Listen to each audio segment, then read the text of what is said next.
Not to put a damper on the spirit of things, but I wonder how our kids are going to feel when hundreds of outside youngsters take over their town and they're not allowed to race in their own backyard. Mrs. Gray, see, most of our factory riders are professionals. In that matter, you don't have to worry at all. They're respectful and fair. As far as the local youth are concerned, well, we'll see that that's taken care of. We will hold a qualifying race. And I will put up $10,000 for any local youth who can qualify and run in Hill Track, regardless of whether or not he wins Hill Track. Frozen in silence, facing it alone. Gotta keep my cool, make them think I'm made of stone. It's a game of wills we're playing. Our nerves are made of steel, balanced on the edges of everything we feel. It's gonna take all we've got just to make it through this night. Gotta feel it right through my skin, and it's cutting like a knife. Getting ready to break the ice. Feels like time is standing still. Aiming right for your heart, ready to take another spill. Only you can make it right. You can break the ice inside of me.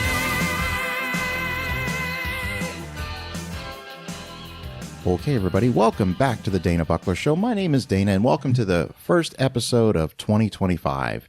I'm super excited to welcome live in the DanaBuckler studio my friend Ashlee Robbins. Ashlee, how are you today? Hey, Dana. Thank you so much for having me on the show. Yeah, I'm doing great. Thank you for being I was really here. excited that you asked me to do this. Absolutely. So this is not the first time you've done a podcast. No. You've been on Jess over at Joint Laughter. You've been Yes, on I her have. podcast. Yes. So I heard you on that show, and when I was listening, I was like, I got to figure out a way to have Ashlee on my show, because I've always enjoyed the conversations that we've had, and I Yes. consider you to be a very engaging person. You too. Thank you. And when Jess mentioned to me that 1986's Rad is one of your all-time favorite movies, that's when the light bulb went off. And I didn't waste any time. I said, get a hold of Ashlee right now. It's so funny that you say that, because I've never even, now that I'm married and everything, like my husband's never watched the movie.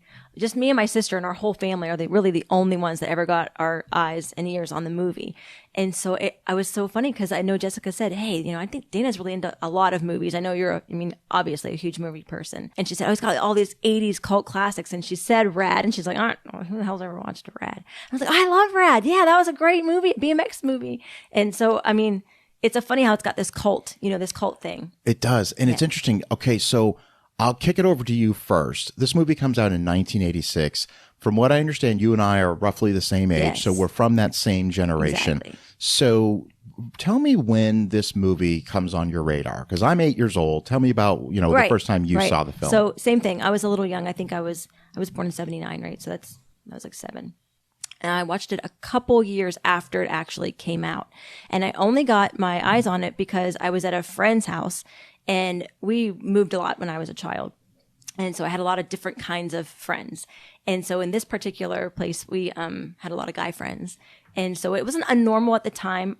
I look at things later now in my life and go, wow, maybe a different, obviously, maybe you'll even touch on this about the 80s, but I was allowed to stay at my guy friend's house. And I was only like a little kid, right?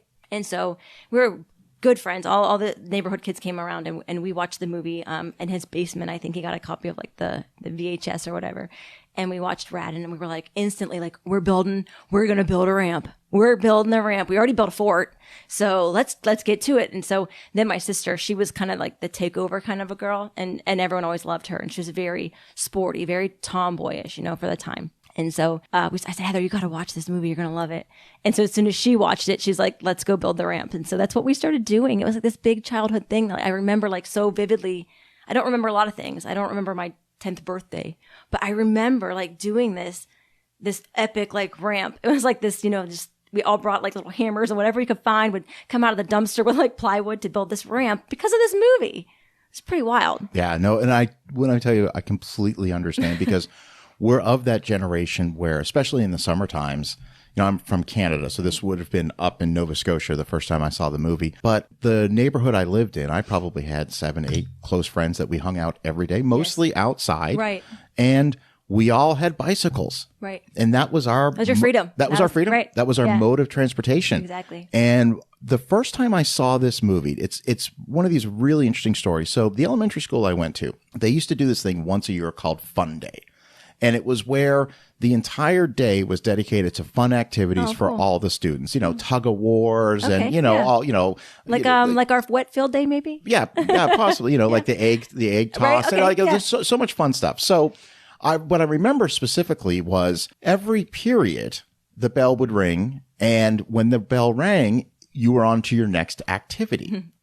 And so what happens was the 11 o'clock activity for my class was to go into another classroom, and I was maybe in, let's see, so this is 86, no, it's probably 87 because the movie came out in 86, 87. So I'm 9 years old. I'm in the 4th grade, I believe. And so the 6th graders, because elementary school in Canada went kindergarten through the 6th grade, Right, okay. the 6th graders, their activity that they planned for everybody was to show the final race of Rat. And we did not know this movie, and we went in there. And imagine, if you will, no context whatsoever. You just go into the 25-inch television Right. on the stand, on the roller cart? on the roller cart, strapped in, Right. and they just start this race. You have no idea who the characters are. You don't know anything. And I remember when it was over, we all went crazy. This Yeah. is insane. And I remember when it was over, going up to one of the 6th graders who could not be bothered to talk to a 4th grader. Come on. And I was just like, excuse me, what was the name of that movie? And I convinced my parents to take me to the video store that weekend. And, Really? and my friends and I, we watched it. And just like you, we became obsessed with BMX culture. Yeah, yeah. Now, I want to point out that in our neighborhood, we had this area. It was like a picture, like they were going to build a house. They bulldozed the whole area, but then abandoned it. Right. And so it had The these, pool? yeah, it had these natural hills. hills and so we built our own version of Hell Track. I love it. And I want to also point out that we absolutely took zero safety precautions. Yeah, true 80s fashion, right? Like not a helmet to be found. Not a helmet, elbow pads, No, knee pads. none of it. None of it. No. Okay. And it became like a rite of passage Right. for everyone in the neighborhood to race our own version of Hell Track. And And this began an obsession with this film, which, I mean, think about it. We're the perfect age for this Yeah. movie absolutely. because, rewatching it over the past couple of days, I've watched it Yeah. twice in I kind of freshened up with it and I too. was like, whew, I don't know how I would have responded to this movie as an adult. Yeah. Exactly. Like getting into the car with a stranger. Not a good idea. But Just the whole thing. So let's just kind of get into this movie for a little bit. Okay. All right. So we both kind of shared our personal experiences with the film. And so what's interesting about Rat is as we get older, our tastes change Yeah. a little bit. And by the time we're into the 90s, I'm all of a sudden I'm into independent film like Quentin Tarantino. And all of a sudden I can't be bothered with this any of that mainstream, stuff. yeah. And then I remember late 2000s, maybe early 2010s, really wanting to revisit the movie, yeah. only to find out that it was never released on DVD. No, never. And You couldn't get it, You like, couldn't get it. I would go on YouTube and they'd have clips of it. Right. Little shorts or whatever of Exactly. it. Right? And I was really like, man, maybe I'm the only one that was like super obsessed with this Right. film. That ever liked it. No studio could be bothered to put this Yeah. film out. And then a few years ago, it just magically appeared on iTunes. So how did that happen? It becomes a rights issue. Really? That's how it breaks down. It's just, certain people own rights to certain movies. And sometimes it can be as simple as there's a lot of music in Rad. Okay. Great music. Great yeah. music. Great music. A lot of music.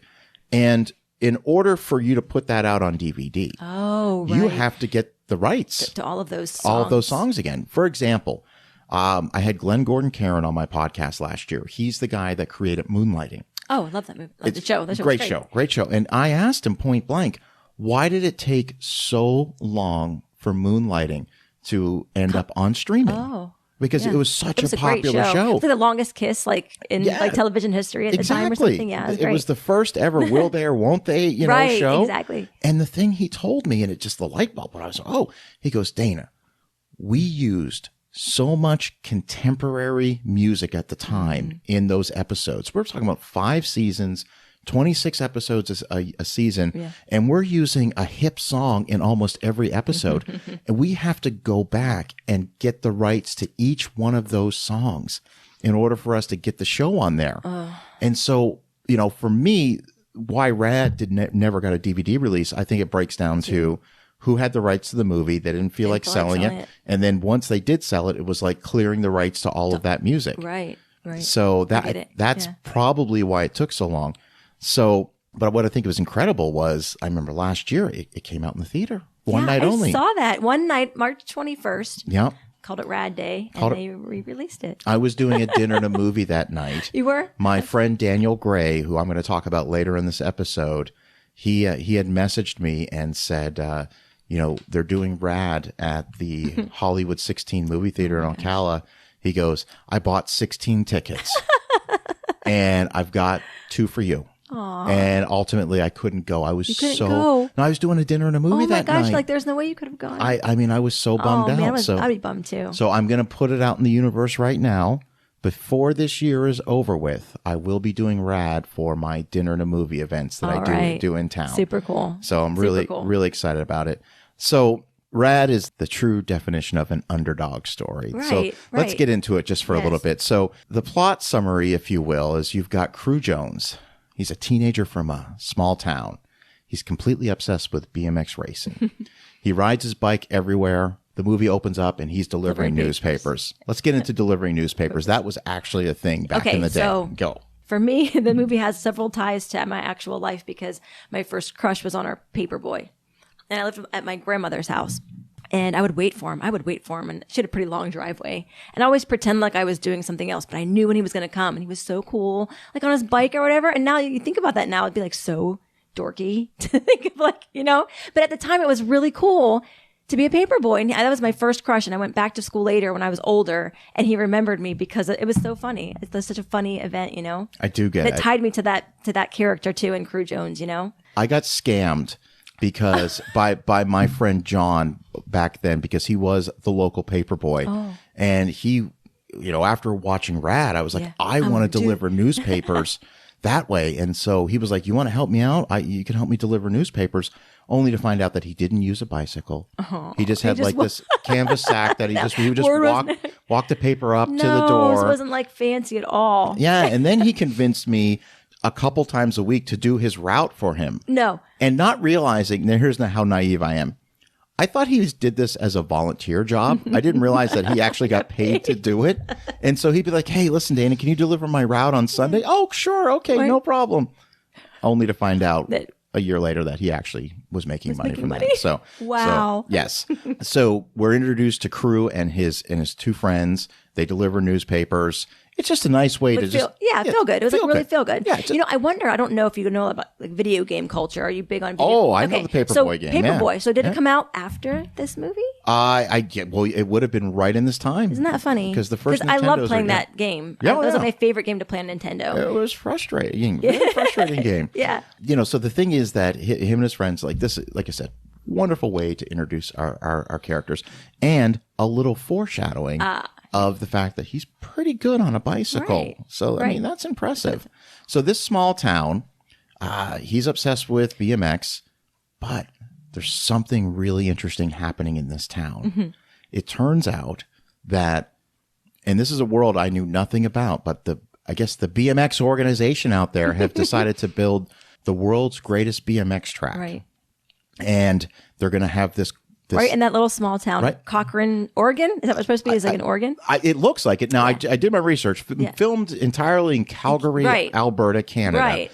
So, but yeah, so this little town, Cochrane, just randomly, and you know, when we're introduced to the character of Duke Best, who's like the promoter. Well, he's like the Don King. He's a godfather. Yeah, he's got ulterior motives that we'll explore a little later on. But he's putting this on here, and he is bringing in the world's greatest BMX racers. Now, I ask you this, Ashlee. in 1986 when this film came out, do you think the average American could name one BMXer? racer? I have a hard press to do it even now. You know, I and I know. like it to watch it. You know what I mean? I could love think it. one. Like, Yeah. listen, and when it's on television right now, I'm obsessed. Yeah, like, I watch X Games. Yeah, that's love and it. that stuff is far more Come on. crazy than what's happening in this movie. Crew, when he's delivering newspapers, he has a stop and pause moment because he sees an advertisement for Hell Track, and Yeah. you just see it in his emotion, in his eyes, like, Yeah, he hits the fence, right? yeah, someday that's Yeah, going it's to gonna be be me. me. So, cut to, we get Duke Best, the promoter. He's giving press conferences. He's talking about He's talking to like the town, like a town hall kind of thing. this is a big, right? this is a big deal, all Yeah. right? Like Hell Track is coming coming. here. This would be like, like of all of a sudden they're like, hey, the Super Bowl's Hey, coming to right, Ocala. Exactly, Like, right? what? It We're is? building Disney World inside of your Yeah, like that's exactly like that's what we're led to believe. right. And so the way that they're going to get all these racers to come to this small town and participate in Hell Track is it's $100,000 to the winner plus a new Corvette. Correct.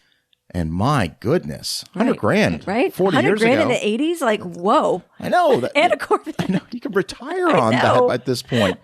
So we meet Crew and all this stuff. So let's just talk about Crew Jones for a second. Bill Allen. Yeah, I found him so like cool and like relatable, like a relatable kid. Yeah. Like you said, it's a quintessential underdog story. But I just love like he did a really good job portraying this guy, right? And I know it's loosely based on Eddie Fialco? I can never pronounce his name. He appears in this movie. Yes, Eddie Falco. Yeah. Something like that. Yeah, so he's a Crew stunt double, right? Yeah.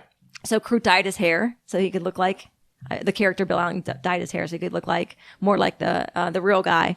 But I just find him so like casual and cool. He's really sweet to his sister.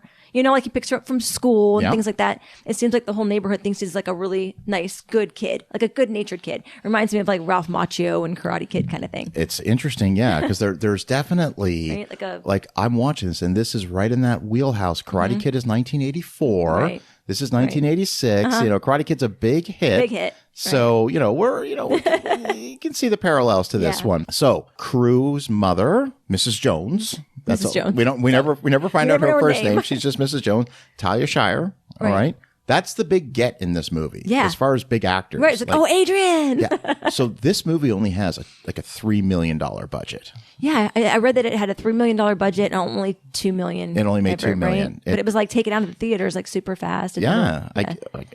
Apparently critics were not a big fan of Rad. Well, this is the thing, right? So what I've read in depth is like fan favorite versus critic has been like this huge chasm. Oh, It's like the critics don't like it at all, but then there's all these group of people that think it's such a great movie. So it's so funny to have a movie like that. And when we did one of our end of the year shows, I had Jess from Joint Laughter, who I'm trying to get a hold of. I'm trying her on the line. I'm trying to get her. I actually was trying to get her to come to do this episode. yeah. So that's a stay tuned. That's a to be determined. She might be on her Got way. it. But they were when Jess and Bill Cersei were on the show. They were talking about sort of the disparage between when you look at Rotten Tomatoes critics Right. reviews versus the audience scores. right. It's something that's been going on for years and years. Yeah. Not to go off on a tangent, but I think this movie is made for kids our age, and I think it certainly accomplishes its yeah, job. yeah.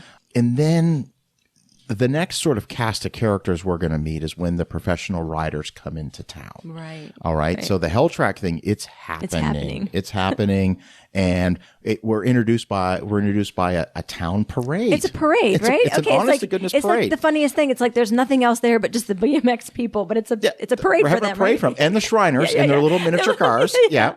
And so it's a welcome to Cochrane Yeah, parade. right. This is a big deal. Yeah. So we're introduced to, two main sort of people in this movie. Yeah. Okay, so we're introduced to Christian Hollins, Lori Loughlin.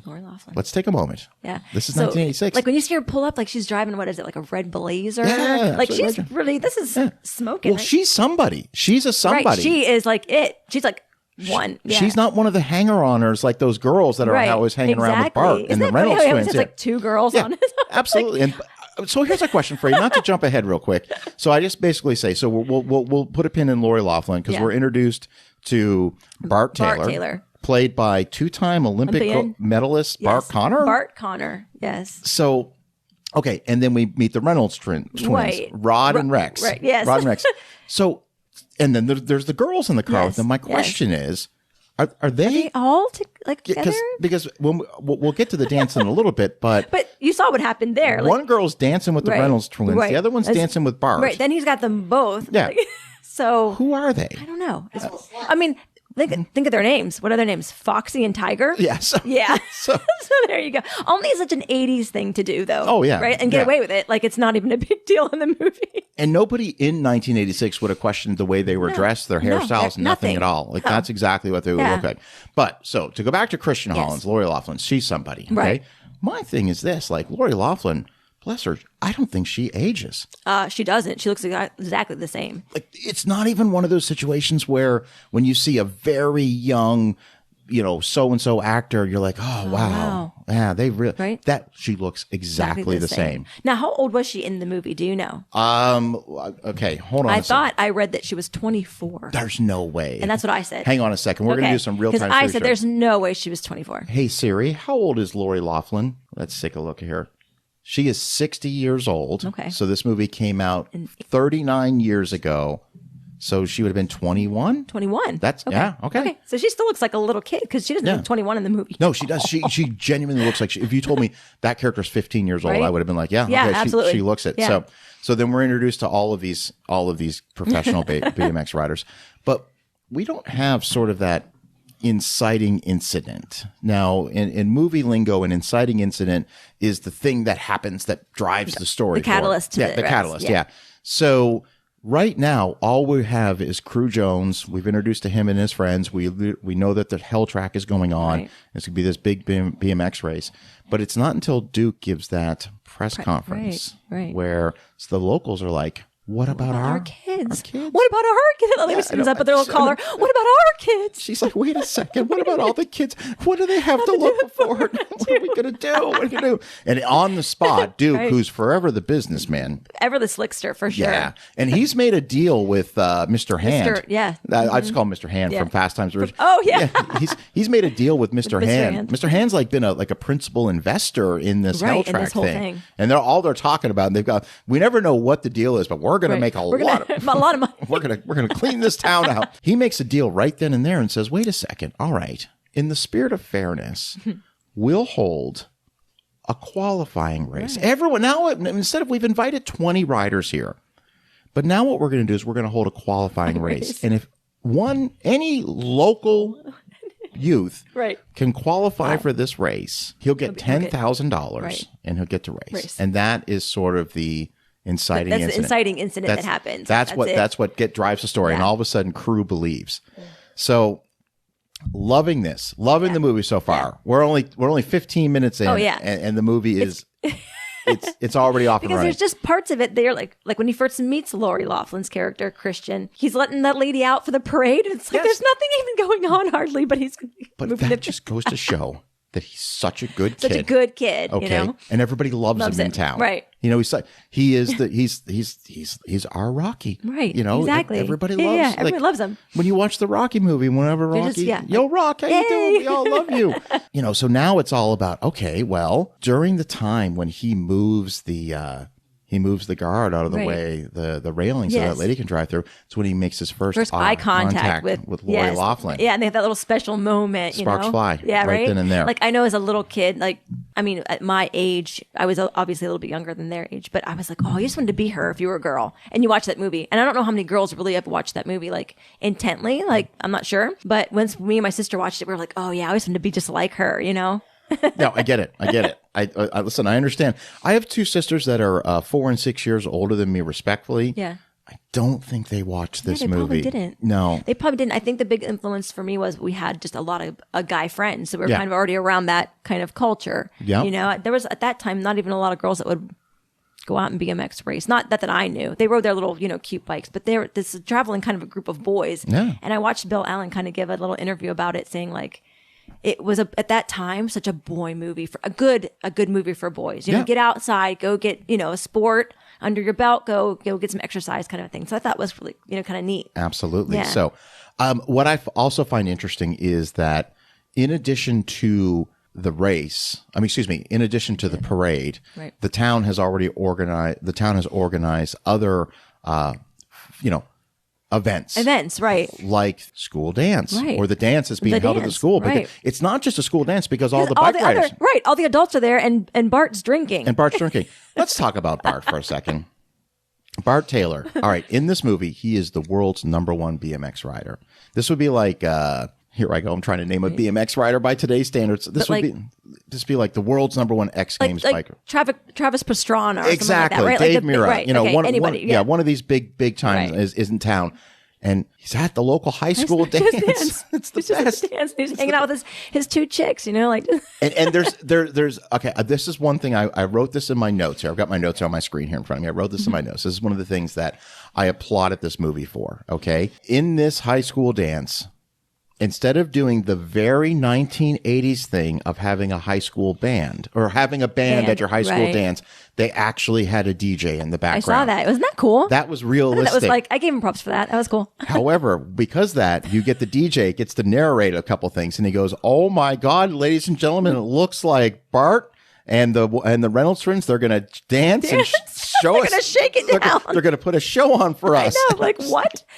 What the hell? What just happened? What is going? Yeah. Now, meanwhile, Now I don't know if you noticed this, but Rod and Rex's character. Do you know where they got their tops? Like those gray shirts that they both had on. those are the best ever. They're Like, from V. There was a show. Yes, Remember V? yes. They borrowed those shirts. That's exactly from where the they show got them. V and wore them. That's exactly where they got them. Yeah. Sidebar, just for a moment. We're going to come back to the dance in just a moment, but we need to take a moment because we have not acknowledged who is responsible for this movie. All right. And that is stuntman turned director Hal Needham. Hal Needham, All right. right. And if that name does not sound familiar to the listeners out there, Hal Needham is responsible for directing the second highest grossing movie of 1977. And I say this because if Star Wars had not come out in 1977, the highest grossing movie of that year would have been Smokey and the Bandit. Yeah. How crazy is that? Everybody saw Smokey and the Yeah. Bandit. Everybody. Now, Hal Needham was Burt Reynolds' stuntman, Right. friend, Right. roommate for about 8 years. Really? Yeah, when Hal Needham got divorced, Yeah. he moved in with Burt Reynolds like 1972. He was only supposed to stay for about 2 months. He stayed for 8 years. Whoa. And so, That's crazy. And then Hal Needham, you know, he wrote this script, Smokey and the Bandit, Right. and no one would Right. touch it. And Burt Reynolds And he had a said- race car that was like, I think it was called the Bandit. Yeah, right? yeah, and it was the number on it was 33. 33. That's like right. Cruise number. Cruise Yeah, number. that was pretty cool. So the thing about Hal Needham is that he has the script for Smokey and the Bandit, and he gives it to Burt Reynolds, and Burt Reynolds reads it and says, "This is the biggest piece of shit I've ever read in my life." Like, but you can use my name, Wow. and I'll be in it, and if you can get the money for it, I'll be do in it. it. And Burt Reynolds, Look at I mean, Wow. 3 biggest movie stars in the world in the 1970s: 70s. Burt Reynolds, Clint Eastwood, John Travolta. Right. Okay, so Burt Reynolds, he was if up there. If he wants to make a movie, he's making a Right. movie. So Smokey the Bandit gets made, Right. becomes this Hit. phenomenon, Huge hit. and all of a sudden, Hal Needham is in the business of making movies. So he quickly does Cannonball Run, Cannonball Run 2, Stroker Ace, Smokey and the Bandit 2, Right. and then sort of caps. He does this movie called Megaforce. Megaforce. Do you remember Megaforce? No, I don't think I saw Megaforce. Okay, put that on your short list Yeah? of Okay. movies to watch. Megaforce. All right. Megaforce is about an elite special American fighting force. Oh. And it's Did South Park poke I'm fun at- sure okay. they did, but it's a lot of Okay. This particular fighting force uses a lot of motorcycles, and there's a lot Okay. like it's Hal Needham, so the stunt work's going to be incredible in the Okay. movie. So Megaforce, and then he's going to be, he's going to cap off his directing career with Rad. Right, with Brad. With Rad. I wonder why he went in that direction. Bicycles. I think it was one of those situations where the Karate Kid was such a massive phenomenon, and I think he thought he could do for BMX racing what Karate Kid did for karate. Martial arts, right? Yeah. Like after the Karate Kid, everybody wanted to. Yeah, I remember in my school, in my elementary school, there was a bunch of kids that parents quickly signed them up for karate, for karate. And they would come in wearing their karate belt. gis Yeah, with their white little belts white belt. because that was their entry level Yeah, yeah. belt. Oh, yeah. And then 3 weeks later, none of them were still doing it. Right. No. Because it was actually too much work. It's too hard. too hard. Turns out it's hard. So that's what Hal Needham wanted to do. He wanted Right. to do that. And, I'm looking at it, I'm just saying to myself, BMX with or without this movie, was going to be a thing. Yeah. But this thing probably helped a lot. Helped it a little bit, yeah. Because I know that's what we wanted for Christmas was new BMX bikes. Absolutely. And absolutely. Did you get a mongoose? No, I had a Norco because if you watch the movie, so when they're doing the rider introductions, like from Team Norco, Canada's because Norco was a Canadian BMX, and that was the bike to have. And there really? was a Norco. Was a Norco. Gotcha. Yeah, so I remember those mongooses were that's what we wanted. They were so expensive because they would have been imported into Canada. You would have spent a lot of money on them. Well, my parents got us one. They got we get to share that one, Yeah. But we didn't care because it was a mongoose and we loved it. So we're going to acknowledge that Hal Needham directed this movie. Yeah. And stunt work in the film is well done. It is good. And that's going to segue us back into the dance because we're going to talk a little bit about some of this stunt work. Oh my gosh, yes, right. So what happens is, Bart and the Reynolds twins are cutting loose in the, they're cutting a rug. Doing their groove. Yeah. And I got to tell you, some edgy dancing for a kid's movie. Borderline strippy, right? Like a little risque. Yeah. It definitely was like, I remember. What's happening? Seriously, I was almost a little uncomfortable as a 9-year-old going, can we just get to the BMX? Get to the other stuff. Meanwhile, out in the parking lot, there's Crew Jones. He's just out there entertaining himself. He's just got a little crowd, around, just doing little bicycle tricks. Shirt on. Yep, just doing his thing. Doing thing. Enter Lori Loughlin. Right. Christian, she shows up. Right. And she's just like, I like your moves. I like you. Yeah. What do you got? Come inside. Because apparently she's supposed to do some bicycle tricks in there. I guess so. They never really clarified and she's that. like, just come with me. And so he's like, no, I can't. She's like, you can do it. Come on in. And so all of a sudden they ride in together and the DJ, again, like this was planned. He's like, ladies and gentlemen, Christian Hollins is here and she's getting ready to strut her stuff and do, but who's the mystery man? And just let me write it. And she goes, she looks at the DJ and just cue. And enter the real life song. Save Me an Angel. Send Me an Angel. Send me an angel. And we are introduced to a 4-minute inside the gymnasium montage. Like a very strange event that happens and unfolds there. Fun fact. All right. This is the first time I'm watching this movie in high definition. Oh, wow. Yeah. Because back in the day. Okay. So tell me what you see. So I'll tell you exactly what I see. I know what I saw. Okay. I see clear as day. That is not Crew Jones. And that is a man. That's a man with a wig on doing the Lori Loughlin. Let me just say that it's a bad wig. If you know wigs, as soon as the head even turns to the back, it looks like a plastic black shiny wig. Like, and you can tell it's a man's frame and not a girl too. But they do some interesting where they have the camera down. Looking up. Yeah, I like that. Actually, smart. You don't know. You can see Lori Loughlin. You see Bill Allen, and Lori is doing this thing where apparently like she's balancing, swanning. But it's all done in slow motion. And I know this is radio; you guys can't see us, but I'm doing the motions with my hand, and she's like, yeah. But anytime there was a technical trick, cut to it's definitely a guy wearing a long wig. Doing the tricks. But listen, who cares? Did you care? I didn't care. I don't care. I was in it. I just again, high definition. Right. First time I caught that. It's kind of funny because it's a lot of things that I think about, like that was just purer form of movies even. Yeah. Because you just kind of just didn't see that. Now that you obviously see it, you can't unsee it. But before that, we just took it for what it was. Like we didn't think about that. But that's just how they made movies back then. Right. All right. I mean, that was the stunt work involved. Yeah, it was very common, right? So then we get to, after that, now it's time for qualifying, but there's a problem. Ashlee, there's a problem. All right, see, Crew has some responsibilities out there. Listen, that kid's got a lot of responsibility. He has 2 jobs. Yeah, he does. He has 2 jobs. He's working at a restaurant. He's delivering newspapers. And those SATs are still calling his name. High school. He's in high school. And unfortunately, the day of the qualifying is the day that Crew has to take his SATs. And Crew's mom, Mrs. Jones, she is adamant. She's really mad about this. It's your future. I know. She laughed about this. I watched a little interview with her on YouTube, and she said, I didn't even like that character. They wrote me into it, and I just kept saying, those SATs, what about your SATs? That's all that matters. Was that like a big deal in the 80s, or SATs? We were elementary school, so was it like a huge thing? By the time I was in high school, I was in Tennessee, and we took the ACT. Okay, right? Wasn't that big of a deal? No, you got to take it you could take it like 4 or 5 times a year. Yeah, I thought like, man, I only got this one day to take. I know, it's like your entire, collegiate career depends on this one day. This one day.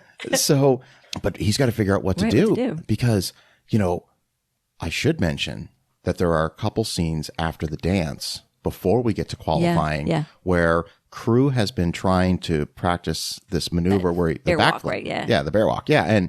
And you know, Christian shows up and she's like, listen, you're never going to be able to land this thing with these mattresses on here. Like, she's like, take those out of there. You gotta get it, yeah. So, I mean, what did we do? What did we take from that movie? We didn't have mattresses Yeah. around. I mean, you're never going to be able to land. Right. It's crazy. No glitz, no glory. I just want to listen from my concerned listeners out there. I can't speak for Ashlee, but I can speak for myself and my group of friends. None of us ever got seriously hurt doing this. No, we didn't either. No? No. We never did. No, we didn't either. With no helmets, no shoulder pads. I think we were smarter. Yeah. I think we were smarter back then. And we didn't have the safety, right? We didn't have the helmet and so we had to be smart. Yeah, and the same thing applied when we decided to shift from BMX bikes to skateboards. Yeah, sure. Yeah, Mm-hmm. Or rollerblades. Or whatever. rollerblades. Yeah, no, okay. So what happens is, crew, he doesn't land it the first time. Right. She tells him he's over rotated. Right. No shit. Nails it on the second one. Yeah. And then, as a way of saying thank you, he invites her to go. They're just like walking on the highway, Yeah, and he's right? like, "You ever and he's been like, ass hey, sliding?" right? Yeah. And then he takes her like down a woody trail. Yeah. It's like, watching that as an adult, you get some real creeper vibes from that. You do, but that water slide, But what was that? that was incredible. It was really cool. Like Ass sliding. Ass sliding. You said, But "Never it's been ass kind of sliding funny. It's before?" like you meet this girl. Obviously, now she's into you, and your first idea is to take her through the woods and into the water. Get her all wet. I'm not trying to take this in an awful direction, but if I ever just met a girl and said the words, quote, "Have you ever been ass sliding Right. before?" I think I'd get slapped in the Maybe. face. These days, Yeah. you would definitely probably get slapped in the face. Yeah. So there's a little romance blossoming. Yeah, You know, so that's exciting. Like she wasn't mad about it. She got all wet, but she had a blast. No, they had It a was great time. They had a great time. You know, I'm surprised they weren't freezing. It looked cold, right? First of all, I can speak to Canada. Okay. Even in the summertime, it's cold, right? They would have been cold. Okay. In that part of Calgary? And I read something that said that in parts of the scenes when they're racing the bikes, they painted the leaves green because it was actually fall. Sure. They were told to take off their jackets to make it look like spring or summer. Oh, 'cause yeah. The filming was, delayed or whatever. So that's kind of interesting too. They're probably freezing. Classic movie tricks. I know, right? But back to the SATs. Yeah, those okay? SATs. Crew is not 18 years old, so he needs a permission slip to even participate in the qualifying. And he's scared to forge the signature. Yeah, I so saw that. his sister does Lots of crumpled pieces of paper. Hours. He's been practicing his he's mother's practicing. signature for hours because they're going to definitely call her and they wanted to have a match. Obviously that's going to happen. So, and she just comes in. The sister, Yeah, the younger sister comes, just does it once. Yeah, You've Wesley's like, you've never done this before? Come on. Like, what are you doing, crew? So, all right, qualifying. All right. So we've established right now that Crew is not going to take his SATs. Right. He is gambling his entire future. Yeah, his whole future. On this race. This one race. Okay. Qualifying. Here's the rules for qualifying. Anyone can enter. You do 3 races. You got to, if you win, you're automatically in. Right. If you get second or third, you got to keep going. Competing until, yeah. Yeah. And this is where we get probably my favorite montage of the entire movie. Yeah, it's cool. And it's all about the music. Yeah. Thunder in Your Heart. Thunder in Your Heart. I mean, that was, God, I remember seeing that race. Okay. So anyway, long story short, first race, Bart Taylor, Reynolds twins. Right. Bart wins easily, Right, no as problem. expected. Yeah, of okay. course. Reynolds twins, Rod and Rex, they come in Right. second. Crew goes out there, finishes third, his first race. Yeah. Second, his second Second race. race. And then Lori Loughlin tells him, like, listen, if you finish in the top 3, you're in. Yeah. So suspenseful. I know, right? And then on that third race, he takes a dive. He falls. Right, he falls. And you're like, oh, that's it. You're done. Yeah, that's it. The funny thing is, circling back to that time when I rented the movie, my parents rented the movie after I'd seen the final race, Right. mind you, a few Oh, days right. earlier. You already saw it. Yeah. I'd seen the final race. Right. So I know the outcome. know the outcome. When he fell, I remember as still being were a like- kid, I was scared. I was scared he's not going to make it. Funny. You already know the ending. He's not going to make it. But he picks that bike That's up, right. and by God, he comes in second And did place. you love like how there's a stark contrast between him and like all the other racers that have like their appropriate gear on? Oh, yeah. We haven't even talked Yeah, right. about that for a second. So these are all, and this is going to come back. We're going to talk about this. These are all sponsored riders. All right. Yeah, yeah. And you know what? I kind of think about it later. Do you think that Mongoose got pissed because they were portrayed in kind of a shitty light? Yeah, that's the part I'm trying to understand because, all the BMX companies out there, they're all the real ones. Right, yeah. Maybe it was easier. Maybe? I don't know. Maybe it was know. easier to obtain the license, but to be fair, That's true too, maybe. they would have been smaller companies. They would have liked the exposure. You're probably right. And then again, it's not Mongoose. It was Bart. Well, we'll get back to it. Bart Taylor's the one that he has the incident where he kicks one of the Reynolds twins out of the final race. Yeah. So he's the bad guy. Anyway, we're going to go all over the place on that one. But I agree. That's a really good point. But Crew, here's what I noticed. All right.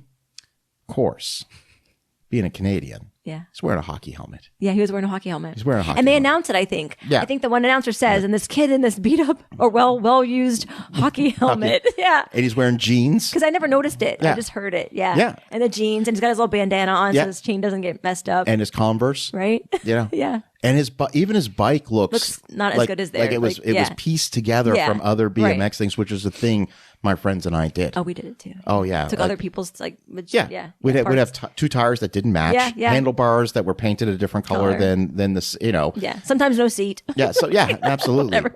So, but he qualifies, Yeah.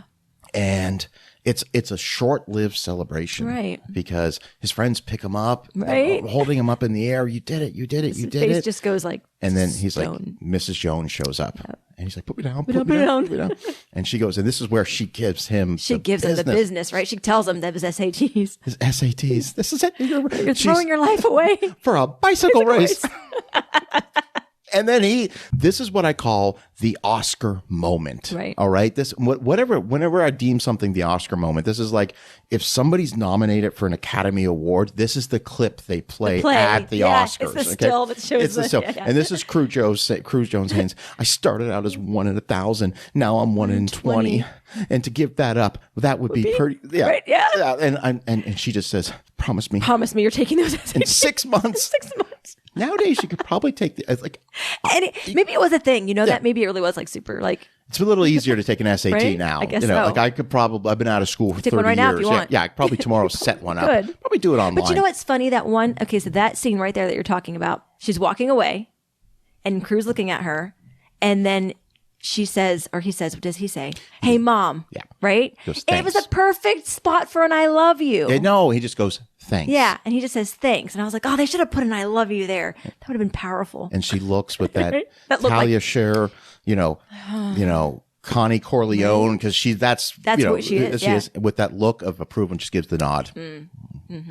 All right, so that crisis is averted. Right. All right, so the way movies are always set up, you've got your inciting incident, you've got your first act, which get built to the inciting incident. Then you have your second act, which would encompass this entire. To try to round it out, yeah. Yeah, but the second act always ends with total despair.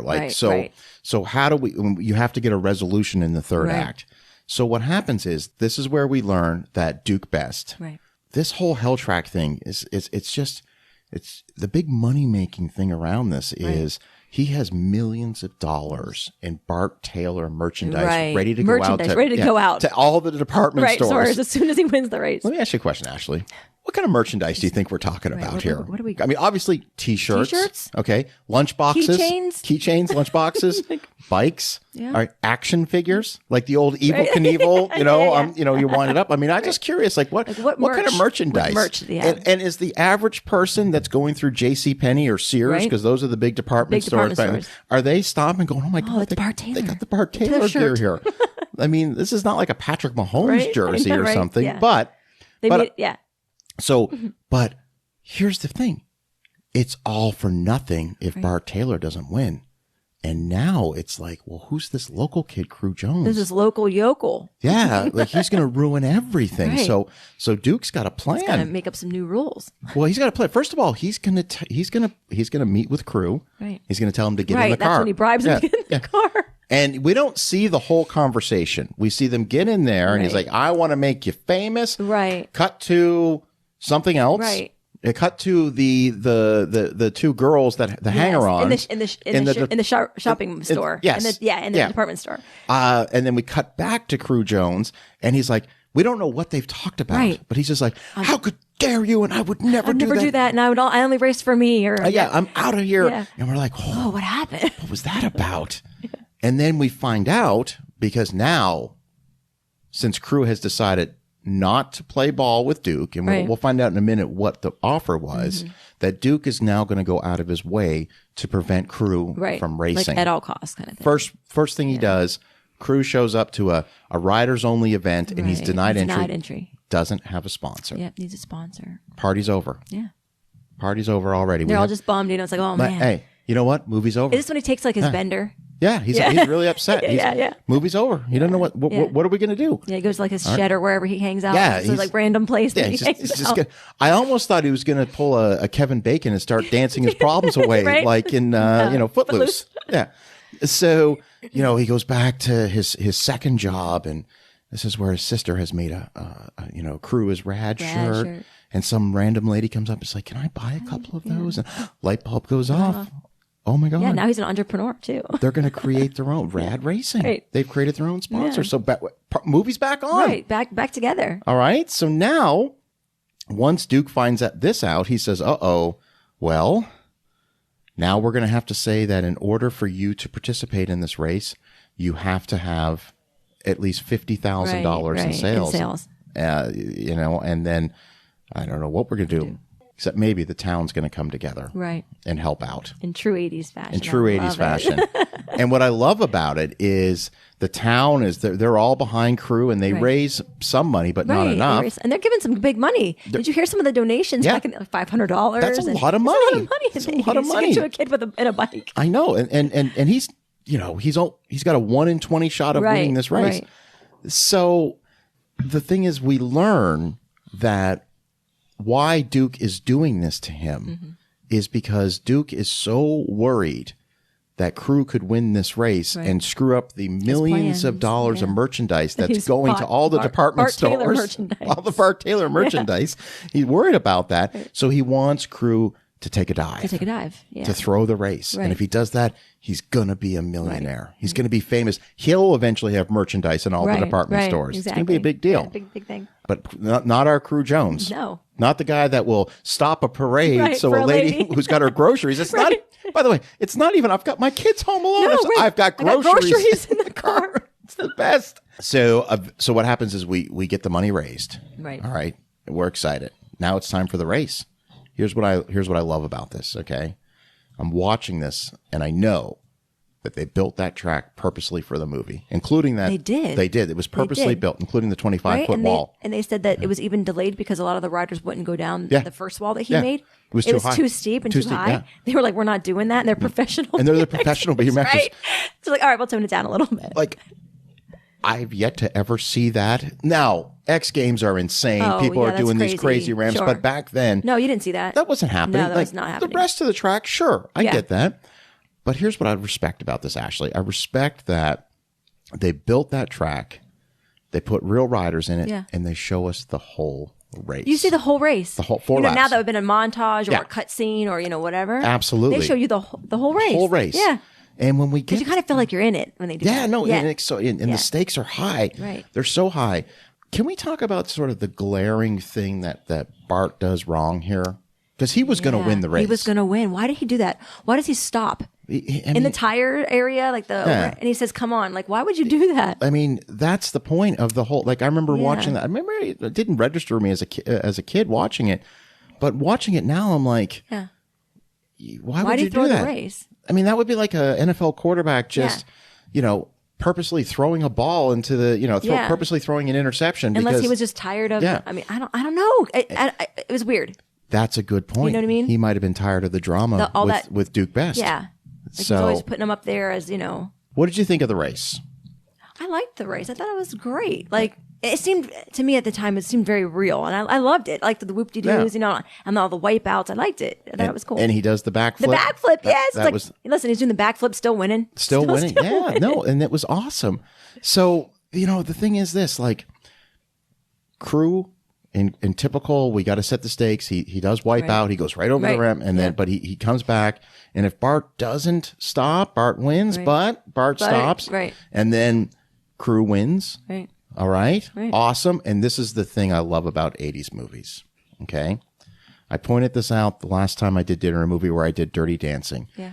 every movie in the 80s, when we get the resolution, movie's over. Yeah, right? Done. Yeah. That's it. Nobody wants to talk about the next day. Right. Like Dirty Dancing. Right. They did the thing. They did the thing where And that was it. And movie's over. Right. I got a lot of questions about the next day. So Crew wins. Right. We're not even focusing on Crew. We're focusing on Bart. Bart. Who is, Duke's like, you're done. You're never going to race again. Yeah, you're never going to work in this town again. Yeah. And then, he goes over to give the handshake to Crew. Yeah. And Crew's like, I guess you're out of a job. Yeah, well, something will come around. And Sister says, isn't there now that we're official. Don't we have room for one more? Hold up the bike? Movie's over. Yes. Movie's over. And it's like, wait a minute. The whole buildup of him being such a bad guy, he ended up being like a really decent guy, actually. But the Reynolds twins said, thanks for being a friend. Thanks for being a friend. Yeah. Yeah. And so that's over. So I always ask this question, what happens the next day? What goes on? Like, I mean, are they going to get married? Like, or does Hell Track stay? Is Lori Loughlin, is Christian, she going to stay in town? Right. Is Cruz obviously going to become the biggest sensation? He's got to wait till he takes the SATs for sure. I mean, he's right.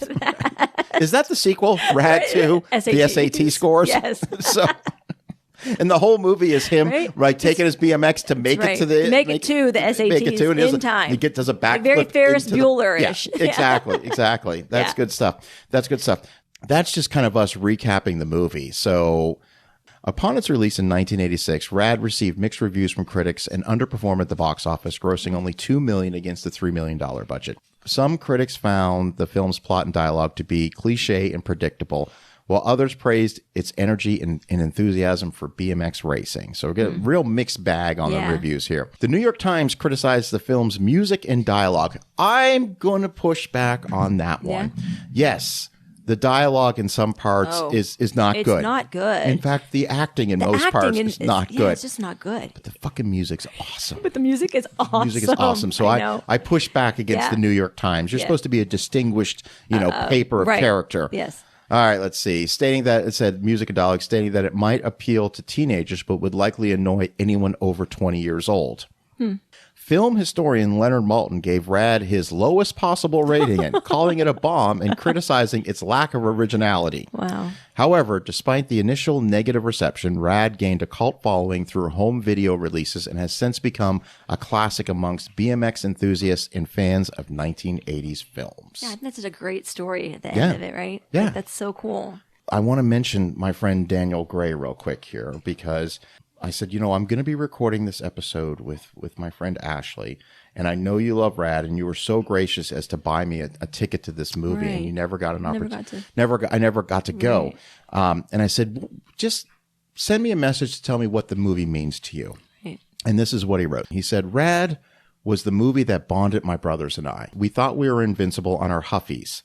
We spent our days imagining our bikes were Mongooses and GTs. GTs, that's another brand right there. Yep. We would ride everywhere, and our dad worked 16 hours a day to provide, so he didn't always know the ground we covered. We grew up a lot like Crew. We didn't have much, but we made the most of it. We still watch the movie just to chase that feeling, and it will live on through our kids. Hashtag Helltrack for life. Hashtag that rad life. How cool, right? That was really awesome. That's pretty much how I feel about it too. Just like that, like your Huffy became your Mongoose. It didn't matter. Yeah. Like you were just getting this little, team together. We even made shirts. Like we had like our own little racing team or whatever, So we made little shirts that went with our trail in the backyard and that ramp. Let me tell you what, we had some real memories on that ramp. Absolutely. Boy. Yeah. Absolutely. I don't think our parents ever knew what we were doing. Like, do you know what I mean? Like quintessential 80s, like they portrayed the kids of the 80s really well, I think, in a lot of movies. Because we had a lot of free time in the 80s. Latchkey kids. Right? That's what we were. That was the definition, right? Gen X. Gen X. That's exactly it. And what else do I have here? Looking behind the scenes into the film's production, Hal Needham specifically sought Eddie Fiola for certain stunts in the movie. Fiola even felt a personal connection to the film, stating that the story was almost like his own life. The personal connection between the director and the stuntman likely contributed to the authenticity of the BMX scenes. Furthermore, Needham was known for his efficient directing style, averaging an impressive 40 camera setups per day filming. That's insane. Yeah. Okay, you're lucky to get 10 in a movie. Great. The fast-paced approach reflects the energy and dynamics of the BMX action depicted in the film. I mean, I'm not going to argue with that. No, I love the opening scene and the end scene where they're doing all the tricks, and they look like they're in California. They're definitely Don't you think? definitely in Los Angeles, right? Yeah, 100%. I was like, that has to be L.A. Because there's the one scene where it's the completely enclosed loop at the beginning, Yes. that ramp. Yes. And I remember thinking, when's that going to come back into the movie? When are we going to see that? Yeah, so that I mean, that was awesome. Yeah. Speaking of the soundtrack, it says here the Rad soundtrack is another highlight of the film, featuring a collection of energetic and catchy songs. Perfect. Let's see. The soundtrack includes a variety of artists, with John Farnham contributing several tracks. All right, including "Break the Ice." Yeah. And Thunder in Your Heart. Yeah, And then there's Send Me an Angel by Real Life. Right. These are all great movies. They were great. Those were great songs for that movie. Rad was primarily filmed in Cochrane, Alberta, Canada, a picturesque town located west of Calgary. The town's scenic landscape and charming atmosphere provided the perfect backdrop for the film's BMX action. The choice of Cochrane as a primary filming location gave Rad a distinct visual identity, setting it apart from other films in the genre that were often shot in more urban environments. Right, That's right. interesting. Yeah. Yeah.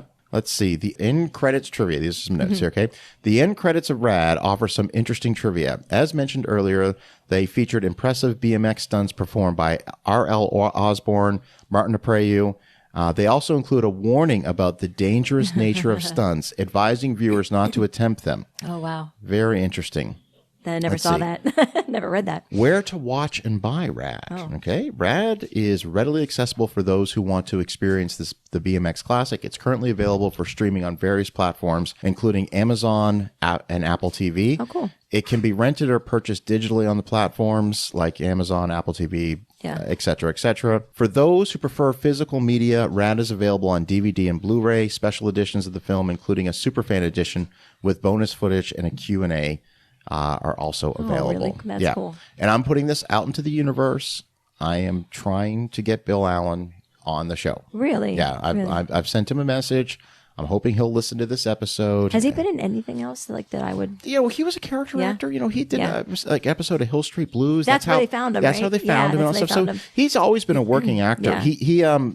He just, I don't know, 2 or 3 years ago, published a memoir called My Rad Career. Oh, really? So you about know, his life. I'm looking to get a hold of him Yeah. and try to get him on the show. I want to bring in Jess from Joint Laughter because I had told Jess that we were going to be watching this movie, And she's never seen this movie. and she had never seen this movie. Now I want to set some parameters here. Okay, here's the thing I can tell you about Jess. All right, I can tell you a lot about Jess. she loves 80s cult classic movies. Yes, Okay. yes.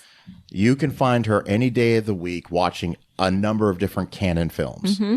Death Wish, it doesn't matter. You know, Bloodsport, Kickboxer, Cobra, All of you know, those. all Love of those, Cobra. Love all of Cobra. those. So she is definitely a fan of 80s cult movies. So to introduce her to our favorite 80s cult movie, I mean, I haven't talked to her. She just walked into the DanaBuckler studio, and I'm just, Jess, first of all, hi, how are you? Hi. Welcome. Well, hi. Hi, Good to Jess. see you. Good to see you. Looking good. Oh, Ash. I got a couple bones to pick with you. Hey, so I told you we were going to be doing the movie Rad, Ashlee and I. Yeah. You had mentioned that you had never seen it. And so I was curious if you would have, had an opportunity to watch it. And do you have any thoughts? I do have some thoughts. You said, you never told me that you had a crush on the Paperboy all of our Oh, yeah. I never did years tell of- you that story. His name was J.R. Book. Well, golly. Yeah. We got to be friends in high school, but yeah, I had a crush on him. He was so cute. Yeah. I don't know where to start when I watch this movie. Yeah. I have heard Dana for a couple of years now say how he just loves the movie Rad. And then I mentioned it to you, Ash, at work, because Ash and I work together. And you said it's one of your favorite movies. And I said, what? And I thought, how did this slip past me? You know, because I might be a couple of years But isn't older that than funny? Like, we've probably talked about a lot of movies, Jess, but that would be a movie that I probably would never have thought to describe or tell you about. You know what I mean? 'Cause- Although I understand, because now that I've had a chance to watch it, Yeah. you know, I'm a fan of the movie Electric Boogaloo, yeah.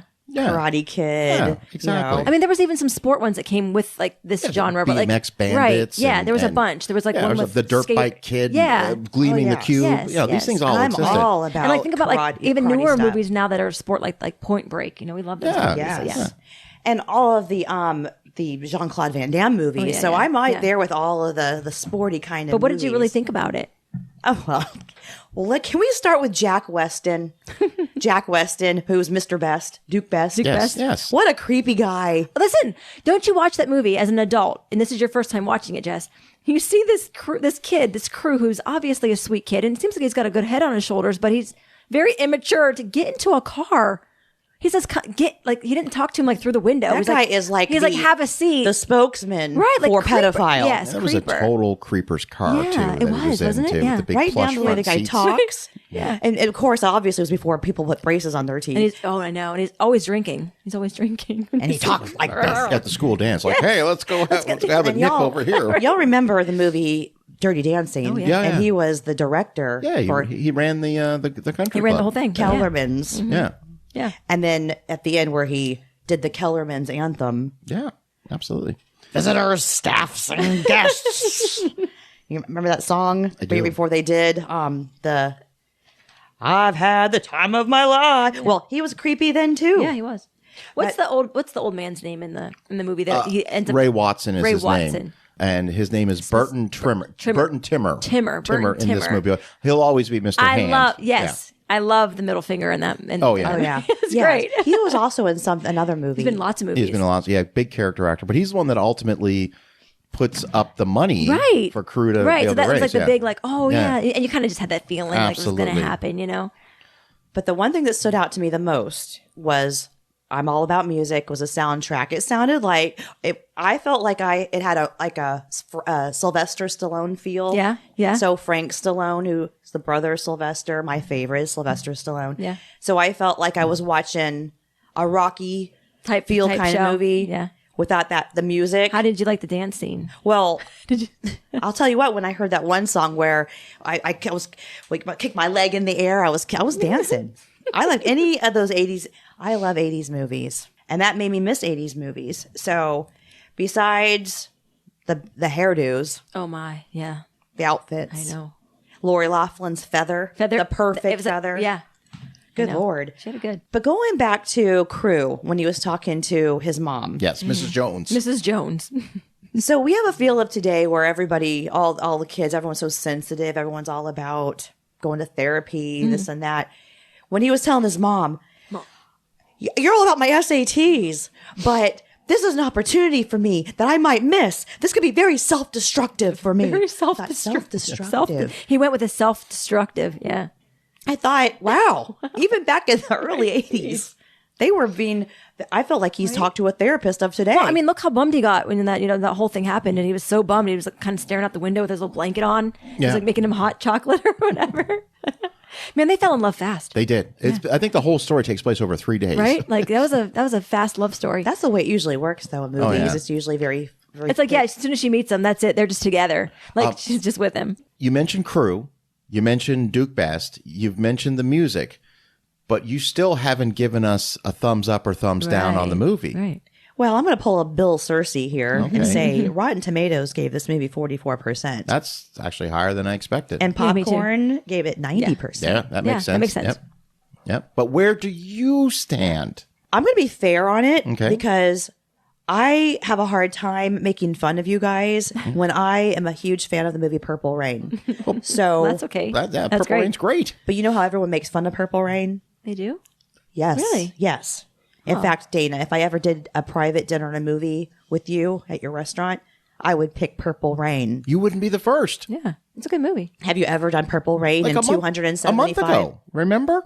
I was mentioning to you that it was a private birthday That's party. right. I forgot. I was jealous. Yeah. I forgot I was jealous. I didn't know the people. The I blocked private. it out. Well, that's my dream is the Purple Rain. Yeah. Going back, I miss the movies of the 80s. So that's kind of what I think is even like when you watch it as a kid and then you rewatch it as an adult. That's what I still get out of it was that it was like this really feel good 80s movie where a lot of plots just it didn't matter that the plot was thin. It didn't matter. We were rooting for the underdog, and it was like something that was all relatable to us. So that's Isn't what I movies did. about things that tie you in anyway? that bring you together? Yeah, Yeah. yeah. So I'm going to give it a thumbs up Hey, there we go. right. due to the fact that I'm a Staying Alive fan. Cult movies, any of the cult movies, any of that. I can see why people didn't like it. It wasn't for everyone, and the overacting.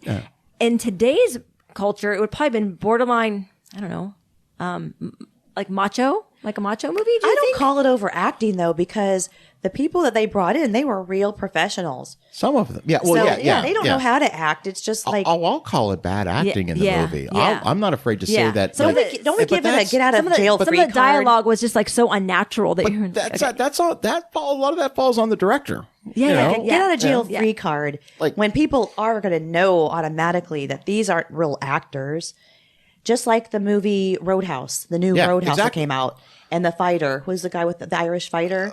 Conor McGregor. He took a lot of scrutiny because he wasn't a great actor. But Oh, at the but he's same not an time- actor. Yeah, he's clearly not an actor. Right. Yeah. But that's what everyone needs to see, that they're here to add a certain kind of Gravitas to the movie by Yeah. having professional athletes. Right. Yeah, Sure. absolutely. Yeah, I get that. it. I get it. No, I totally get it. that. Well, I still though want to know something. And Yes. It still bothers me when I watch it now. Whatever happened to Becky? what did happen to Becky? what do you mean, Lori Loughlin? from No, Full that was House? his the girlfriend in the very beginning. Yeah. He's like chasing her in the school. Yeah. and Well, she she, obviously didn't have and then he great feathered followed hair. her. Like when he was following her to the dance, he was like trying to take her and just like on your bike. Yeah. But like I wanted to see him get his with her. Like like he's Yeah. with this other Christian who's so much cooler. We than he have is. Becky had such- fine, thin, blonde hair, and Lori Loughlin has this thick, listen, dark hair we- feathered perfectly. Listen, you're absolutely right, Ashley. There's a real missed opportunity at the end of the movie Yeah. for Becky to come up and be like, crew, Crew. I'm ready to go for a ride Right. on that bike. Right. And And he's she's like, like, that's all right. Right. I've got a mongoose Right, now. exactly. You know, Like, and yeah. it's Really, Lori Loughlin. it was Becky. Yeah. I mean, come on. It wasn't like Scarlett or something. It's Becky. I just thought it with was fine, thin hair. funny because he was so pining for this girl in the beginning, and she becomes just like obsolete. completely. Like, who? Becky? Who? I think there's probably a lot of this movie that was left on the editing room floor. Yeah. Oh, I'm So- sure. I'm sure. I know you're not one for sequels, Dana, but don't you wish there was a Rad 2? Well, yes, we talked about it. The Yeah, I know. SATs. Yeah, we Yeah. set that Yeah. scenario up. So don't you think that maybe they should come back and do Hey, one right now? you know what? They're Stranger things have happened. they're remaking everything right They now, sure so are. we could go with a legacy sequel for Rad 2. It's not funny. Everything is a remake now. It's awful. Everything. I know. It's awful. Anyway, some of the companies that still put out BMX stuff that are still back when this movie was made. The movie was from 1986. Yeah. Yeah. Fox, Yeah. Oh, yeah. Vans. I mean, and it ties really closely in with motocross too, right? Yeah, So GT's still a thing. Yeah. Mongoose, like these are all still. Hooky. Huffy, I even read yeah. about like Curly, Yeah. Yeah. Hobie. Yeah. Oh, you're right. Yeah. Yeah, all those. Yeah, They're those still are all around. brands. Yeah. Yeah. Yeah. So I think that that's what they were saying. Like, BMX was such a cult little group, but it became, like you said, like it became this really big thing. Yeah. And I think it was started by they named two men that started it because they couldn't afford motocross. yeah. Yeah, they couldn't afford to be And that's what the motocrossers. B it stands for, bicycle motocross, right? Yeah, Isn't that yes. what the BMX is stands for? bicycle motocross. Yeah, that's yeah. I don't want to brag you guys, but I think I could do a couple of those tricks that are in the movie. I've done them. I mean, I'm 50 years old now, but I think I can still do it. In my mind, I did it. Good thing we didn't have smartphones back then because I don't want to see what I look like actually hitting that ramp and getting like 2 feet in the air, maybe. Yeah, that was Did you ever have a pogo ball as a kid? No. You know, the pogo ball? Yeah. If you can do a pogo ball, you could do the BMX bike. You think so? Yeah. Absolutely. Yeah. So, Ashley, before we wrap things up, any final thoughts on Rad? It's a movie that I hadn't watched in a long time before I talked to you. So I wanted to rewatch it. And I just still think it's a really just feel good underdog story. And I still love the movie. I still think it's great. Yeah. Yeah. That's terrific. Yeah. Awesome. And Jess, thanks for stopping by for a moment on the Dana Buckler Show. Always a pleasure to see I did want to Jess. tell you guys a couple of cult films that fall in the category, but okay. All right, what do you got? Let us have it. Okay, so at number 10, remember the Hudson? Number 10, not like 5 or 3. A couple cult 10. films. Wait, a couple cult films. Couple cult films. Now, wait a second. This is a list of 10 cult films. Yes?